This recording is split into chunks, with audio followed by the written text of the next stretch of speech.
တော့ကျွန်တော်တို့ PSG ကညက Bayern Munich ကိုအနိုင်ရပြီးတော့ Champions League Final ကိုတက်တယ်ဒါနှစ်နှစ်ဆက်ပေါ့နော်ပြီးခဲ့တဲ့နှစ်ကလည်း Inter Milan ကိုကျွန်တော်တို့ဒါ Final မှာ 5-0 ဆိုတဲ့ရလဒ်နဲ့အနိုင်ယူပြီးတော့ PSG တမိုင်းတစ်လျှောက်ပထမဆုံး Champions League flag ကိုသူတို့ယူတယ်အခုဒုတိယနှစ်မှာဆိုလို့ရှိရင်လည်းပဲဇက်တိုက်ဒါ Final ကိုတက်တယ်ပေါ့အဲ့တော့ Final မှာ Arsenal နဲ့ကျွန်တော်တို့တွေ့မယ်ဆိုတော့ဒီပွဲဒီတွေ့ဆုံမှုမှာ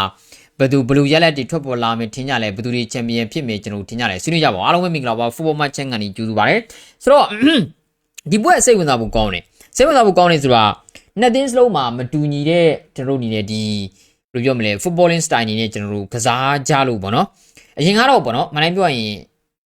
Bayern Munich တာတက်မယ်ဆိုရင်ကျွန်တော် Arsenal ကိုပို့ပြီးတော့အခွင့်အရေးရှိတယ်လို့ထင်တာ final မှာပေါ့ဘူဆွဲဖို့အတွက်ပေါ့နော်ဒါ final ဆိုတဲ့အတွက်ဒါထားပါတော့ဗျာဘသူပဲတက်သိတယ်မလားဘသူကတော့ဘလူပို့ပြီးတော့အခွင့်အရေးအများကြီးရှိနေတယ်မရှိဘူးတော့လည်းမဟုတ်ဘူးပေါ့နော် Bayern Munich ဆိုတာကလည်းလက်ရှိကမ္ဘာပေါ်မှာအကောင်းဆုံးအသင်းတွေကတည်းပဲ PSG ဆိုတာကလည်းကမ္ဘာပေါ်မှာအကောင်းဆုံးအသင်းတွေကလည်းတင်းပဲဒါအပြင်အားလုံးပြောနေကြတာ PSG နဲ့ Bayern ဘသူပဲတက်ဖလားရမယ်လို့ဘာလို့ပြောနေကြတာဒါပေမဲ့ Arsenal ဘက်ကလည်း Super City Final ကိုကျွန်တော်တက်လာတ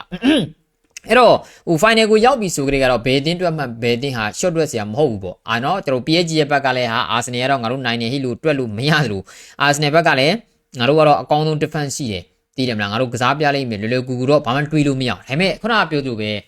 ဲဟိုနည်းနည်းအားမတာမှုဆိုတာတွေတော့ရှိကြတယ်ဗျာကျွန်တော်ကအဲ့ခုနကပြောလို့ဘိုင်ယန်မှာဟိုဘယ်လိုပြောမလဲလက်ရှိ PSG ပြီးရင်သူတို့ကအကောင်းဆုံးသိလို့ကျွန်တော်ထင်တော့မယ် Arsenal ကိုကျတော့ကျွန်တော်က out of position ပေါ့နော် defense မှာလက်ရှိ Europa ရဲ့အကောင်းဆုံးသိလို့ကျွန်တော်ထင်တာအထက်ကိုကျွန်တော်အဲ့လောက်ကြီးကျွန်တော်မထင်ဘူးဆိုတော့ Bayern Munich မှာကျတော့အဲ့လောက်ကြီး complete မဖြစ်ဘူးဟိုဒါကြောင့် Bayern Munich တာ final တက်မယ်ဆိုရင် Arsenal အတွက်ဟို champion ဖြစ်ဖို့ပို့ပြီးတော့အခွင့်အလမ်းများတယ်လို့ကျွန်တော်ထင်တာဘာလို့လဲဆိုတော့ Arsenal ဟာတကူကိုမရှိနဲ့ဥဆောင်ထားနိုင်မှုကိုပွဲချိန်ပြီးသူတို့ကစိတ်ကြိုက်ကစားရင်ပိတ်ပလိုက်လို့ကျွန်တော်ရတယ် Bayern Munich ရဲ့ attack ဆိုလို့ရှိရင်တော်တော်ကို limit ဖြစ်သွားမှာဗျာဘာလို့လဲဆိုတော့ Arsenal ခံစစ်က physically ရလေသူတို့ကတောင်းနေပြီးအမြင်ပေါ် ground US တွေအကုန်ကောင်းတယ်လို့ဂိုးသမားကလည်း Raya လိုအခြေအနေမျိုးဖြစ်နေတဲ့အနေအထားမျိုးမှာသူတို့သာအားသာချက်ရှိလို့ပိတ်ကစားလိုက်ပြီဆိုရင်တိုက်စစ်စင်ရတဲ့အသင်းတွေကတော်တော်ကြီးကိုလောကကန်ရန်ကျက်သွားတာဒါအပြင်သူတို့ကဘယ်လိုပြောမလဲ long balls တွေလည်းကစားနိုင်တယ် second ball တွေလည်းထောက်တာကောင်းတဲ့အသင်းဖြစ်တယ်အဲ့တော့ Gyökeres လိုတိုက်စစ်မှုမျိုးကဒီ Jonathan Tah တို့ဘာလို့လဲဆိုလို့ရှိရင်တော့အမြင်ပေါ်ထောက်ရတဲ့သူတော်တော်လွယ်ချင်မှလွယ်လိမ့်မယ်ဒါပေမဲ့လို့ second ball တွေရဆိုရင် Arsenal ဘက်မှာအတိုင်းအတာတစ်ခုအဖြစ်ရှင်းချက်တွေရှိတယ်အဲ့ဒါကြောင့်ကျွန်တော်က Bayern တက်ရင်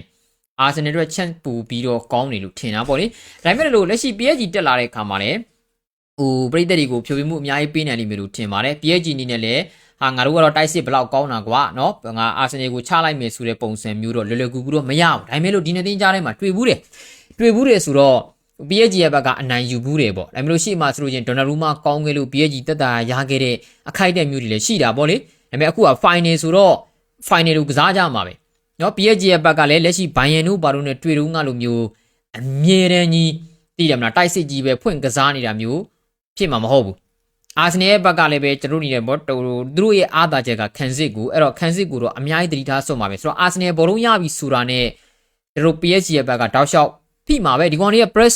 pressing တော့မှသူတို့ရဲ့တင်းက function ဖြစ်တာဗျာဒီလား pressing ကိုအဓိကထား counter pressing ကိုအဓိကထားပြီးတော့ကစားတဲ့အပြင် positional rotation ကိုအဓိကထားပြီးတော့ကစားတဲ့အပြင် technical ability အရန်မြင့်တဲ့ကစားသမားတွေကိုပိုင်ဆိုင်ထားတဲ့အပြင်သူတို့ကပိတ်ကစားရင်တောက်ပတဲ့အသင်းမျိုးကျွန်တော်မဟုတ်ဘူးဒါခံစစ်မစော့တဲ့ဘူးပြောတာမဟုတ်ဘူးเนาะ PSG ကိုသူတို့ရဲ့အခြေအနေကိုကပြိုင်ဘက်ကိုလိုက်ဖိအားပေးမယ်ကိုရီးယားဘောလုံးထိမ့်မယ်အဲ့လိုမျိုးနဲ့သူတို့ကတောက်ပတဲ့အသင်းအဲကြောင့် Arsenal ဒီနဲ့ဘောလုံးခြေရရောက်တဲ့အခါကျွန်တော်အနေနဲ့ပေါ့နော်ဒါလွယ်မှာမဟုတ်ဘူးဒါပေမဲ့လို့အရေးကြီးလာနေတာက David Raya ပဲ David Raya ကဟိုပြိုင်ဘက်က pressing လုပ်လာလို့ပေါ့နော်သူခံစစ်ကစားသမားတွေမှာ passing option တွေပေးရမရှိတော့ဘူးဆိုရင် Raya ဟာလိုချင်တဲ့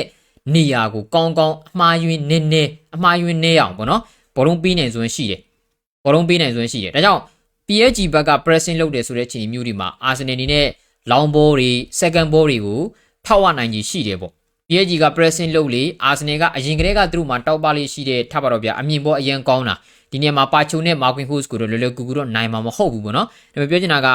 Victor Gyökeres ဒီအမြင်ပေါ်ကောင်းတယ် Havertz ဆိုလို့ချင်းအမြင်ပေါ်အများကြီးပူပြီးတော့ကောင်းတယ် Gyökeres တဲ့အများကြီးစိတ်ချရတယ်ဒါပေမဲ့လို့ Kai Havertz က behind the runs တွေကျတော့အဲ့လောက်မကောင်းတော့ပြန်ဘူးအဲ့တော့ Victor Gyökeres နဲ့ပဲသူဆက်ပြီးတော့သွားမှာပဲ Atletico နဲ့ပွဲကလို့သာတအားယုံမယ်ဆိုရင် Gyökeres ကတော်တော်ကိုဒုက္ခပေးနိုင်ပါဆိုတော့အဲ့လိုမျိုး long ball တွေကနေသွားမယ်ဆိုရင် Arsenal အတွက်တော့ chance အများကြီးရှိတယ်လို့ကျွန်တော်ပြောရမယ် chance အများကြီးရှိရဆိုတာ PSG ကိုဒုက္ခပေးနိုင်စွမ်းပေါ့ဒါပေမဲ့လို့ Arsenal အနေနဲ့လည်းခံစစ်မှာပေါ့နော်တစ်ချိန်လုံးပိတ်နေလို့မရဘူးသိတယ်မလားကြစ်လက်မှုကိုအသားပေးပြီးတော့ကစားတာကကောင်းတဲ့တစ်ချက်ပါကျွန်တော်ခံစစ်ကောင်းရင်ဖလားနဲ့နီးတယ် မနိုင်ပြောတိုက်စစ်ကောင်းနေဆိုရင်โอเคပြဿနာမရှိဘူးဒါပေမဲ့လို့ခံစစ်ကိုကောင်းတဲ့အတင်းက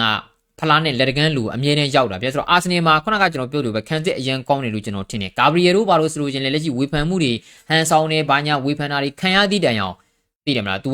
ကပနဲ့ကစားနိုင်တယ်ဗျာနော်ပနဲ့ကစားနိုင်တယ်အဲ့တော့ဒီခံစစ်ကစားတာကကောင်းပေမဲ့လို့အမြဲတမ်းကြီးခံစစ်ကိုပိတ်လို့မရဘူး PSG ကစားမတွေကညီတို့သိတဲ့အတိုင်းပဲနော်နှစ်ယောက်တယောက်လည်းဒီကောင်တွေကကောင်းတယ်တယောက်ချင်းတယောက်လည်းဒီတယောက်ချင်းတယောက်ကတော့မေးလိုက်တော့နော်မေဘန်ဝိုက်စ်နဲ့ဗျဘန်ဝိုက်နဲ့ကျွန်တော်ခပါတာကိုတွေးကြည့်လိုက်အဲ့ပွဲမှာတင်ပါတို့ဘာတို့ကိုမျှော်လင့်မှရမှာဘန်ဝိုက်ဆိုရင်မလွယ်ဘူးဒါမှမဟုတ်မော်စကေရာတို့ဘာတို့ပေါ့သိကြတယ်ဘန်ဝိုက်နဲ့ခပါတာဆိုရင်တော်တော်တိုင်မဲ့မှာအခုခပါတာကဒီ Champions League နောက်ဆုံး9ပွဲလုံးမှာဖန်တီးမှုတွေတွင်းကိုတွေတောက်လျှောက်လှုပ်ထားတာတောက်လျှောက်ကျွန်တော်လှုပ်ထားတာအခုလက်ရှိဆိုရင်တော်တော်ကောင်းတဲ့တွင်းကိုတွေဖန်တီးမှုတွေသူလှုပ်ထားတာဆိုတော့တယောက်ချင်းတယောက်ဒီမှာခပါတာကိုဒုက္ခပေးနိုင်မှုတားနိုင်မှုဆိုတာတော်တော်ကိုမလွယ်တာပြီးရင် Ousmane Dembele နော်ဒဏ်ရာပြဿနာတွေကြောင့်သူ့အနေနဲ့လွဲချော်ခဲ့တဲ့ပွဲစဉ်တွေများတယ်ဒီရာဒီမှာဒါပေမဲ့သူ့ရဲ့ခြေသွင်းကကြမသွားဘူးပြည်တွင်းမှာလည်းသူတို့ကအနားတွေပါတယ်ရတယ်ဆိုတော့ကျွန်တော် PSG ကျွက်ကပေါ့နော်ဘယ်လိုပြောမလဲအစင်းင်းဖြစ်နေမှာပဲနော်ပြီးရင်လို့ဒူဝေးဗျပြီးရင် Bradley Barcola တို့ကစားမားတွေအဲ့ချင်းကြရင်ကျွန်တော်ဟာကီမီတို့ဘာလို့ပြန်ပါကောင်းပါနိုင်တယ်သိရမယ်အဲ့တော့ပြောရရင်ဟို Zion Emery ကိုညာချမ်းကိုထုတ်ကစားတာတောင်မှအဲ့လောက်ထိအားနေမသွားဘူး PSG ကဒါပေမဲ့လို့အရန် tricky ဖြစ်တဲ့ဝင်ငါတွေနဲ့ဆိုလို့ရှိရင် Zion Emery ကညာချမ်းမှာတိုင်ပက်တယ်ပြဿနာက Trossard ဟာ tricky ဖြစ်တဲ့ဝင်ငါတယောက်ပါဒါပေမဲ့လို့သူ့မှာ unprotect ဘာမှမရှိဘူးဒီဆုံးဖြတ်ချက်တစ်ခုချဖို့အတွက်အရန်ကိုကျွန်တော်နှောင့်နှေးတယ်ဘောလုံး pass တစ်ခုထွက်ဖို့အတွက်အရန်နှေးတယ်အဲ့တော့ Emery ရဲ့ပြဿနာဖြစ်ချင်မှဖြစ်လာမှာအဲဒါကြောင့်ဒီပွဲကပေါ့နော်တော်တော်ကိုစိတ်ဝင်စားဖို့ကောင်းတဲ့ပွဲသိတယ်မလားကျွန်တော်တို့ဒီဟိုခုနကပြောသလိုပဲကြည်လစ်မှုကိုအသားပေးတယ် second ball တွေကျွန်တော်ပေါ့နော်ဒါ first ball တွေအရန်ကောင်းတဲ့အသင်းနဲ့ physicality အရန်ကောင်းတဲ့အသင်းနဲ့ technical ability အရန်မြင့်တဲ့အသင်းနော် positional rotation အရန်ကောင်းတဲ့အသင်း PSG လိုအသင်းမျိုးကိုမန်မာကင်တွားကတ်လို့မရတဲ့အခြေအနေမျိုးအာဆနယ်ကမန်မာကင်ဆော့မှာမဟုတ်ပါဘူးသိတယ် PSG လိုကစားမားတွေကိုတယောက်ချင်းတယောက်လိုက်ကက်နေပြီးမှမဟုတ်တော့ဘူးသိတယ်ဘာလို့လဲဆိုတော့ Van Wijk တို့ကမန်မာကင်အဲ့လောက်ကောင်းတဲ့ကစားမားတွေမဟုတ်ဘူးနော်ပြီးလို့ရှိရင်လည်းပဲခုနကကျွန်တော်ပြောလာသလိုဒီဟို PSG ရဲ့တိုက်စစ်တွေဆိုတာမျိုးက PSG တသိန်းလုံးနီးပါးကပေါ့နော် center back 2ယောက်ကလွှဲရင် full back 2ယောက်ကတက်ဆင်းနေကျွန်တော်လုပ်တယ်ကျန်တဲ့ကစားမားတွေကကျွန်တော်အမြဲတမ်းရွှေ့ပြောင်းပြီးတော့ကစားနေတာမန်မာကင်တွားလို့လေဆိုရင်အကုန်လုံးကရောက်ကုန်ပါဆိုတော့အားကြောင့်ကျွန်တော်တို့ဘယ်လိုပြောမလဲ PSG အနေနဲ့လည်းဒါဟာပြိုင်ဘက်ခံစီကြည့်လက်မှုကိုသူတို့ရဲ့တိုက်စစ်ရည်သွေးဘယ်လောက်အော်ဖြစ်တယ်ဆိုတာစမ်းသပ်ရင် final မှာတကယ်ကိုကျွန်တော်တို့ဘောနော်လုံးဝ ideology မတူတဲ့ club အသင်းတစ်ခုရှင်ကစားတော့မှာကျွန်တော်လီဗာပူး PSG ပြီးခဲ့တဲ့နှစ်က Champions League ရာတော့ကလီဗာပူးအသင်းကသူတို့အိမ်ဝင်မှာလားမသိဘူးသူတို့ 1-0 နဲ့နိုင်တာပေါ့နော်ဟုတ်တယ်ဒါဟိုကတွင်းသွားတာလीနော်ဗာလေဒီ Harvey Elliott လားဟာလားတွင်းသွားတာအဲ့ဒီမှာဆိုရင်သူတို့အမြင်ဘောတွေမှာ Darwin Núñez ကိုဘယ်လို့မှမနိုင်ဘူးအဲ့ဒါကြောင့်ကျွန်တော်ကအာဆင်နယ်အတွက်ပေါ့နော်အခွင့်အရေးရှိနိုင်တယ်လို့ကျွန်တော်ထင်တာဘာလို့လဲဆိုတော့ Video Crash ကအဲ့လိုအမြင်ဘောကောင်းပြီးတော့ပါချိုနဲ့ဒီဟိုဘယ်လိုပြောလဲ Marquinhos ဆိုလို့ရှိရင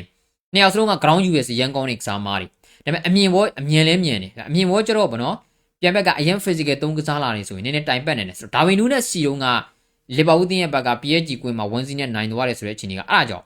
Darwin Núñez ဒီအမြင်ဘောအရန်ကောင်းပြီးတော့ strong အရန်ဖြစ်တဲ့ကစားသမားဒီ PSG နောက်တန်းအမြင်ဘောတွေဘာတွေမှာဘလူးမန်ကိုအဆင်မပြေခဲ့ဘူးဆိုတော့ကြောင့် Video Crash ဒီ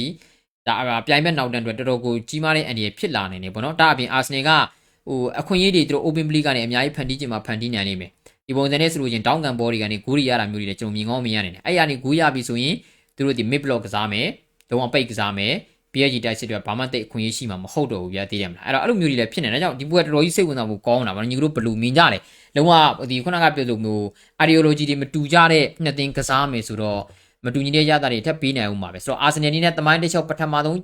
Champions League ကိုရယူနိုင်မယ်လို့ထင်ကြလား Luis Enrique က Zidane လိုမျိုးသိတယ်မလားတောက်လျှောက် 3-peat ကိုရဖို့သွားနေတဲ့ချိန်မျိုးမှာဒုတိယမြောက် Champions League ကိုရအောင်ယူနိုင်လိမ့်မယ်လို့ကျွန်တော်ထင်ကြလားဆွေးနွေးကြပါဦးကြည့်ရှုပါပြီးတဲ့ညီကိုများလုံးကိုကျေးဇူးများတင်ပါတယ်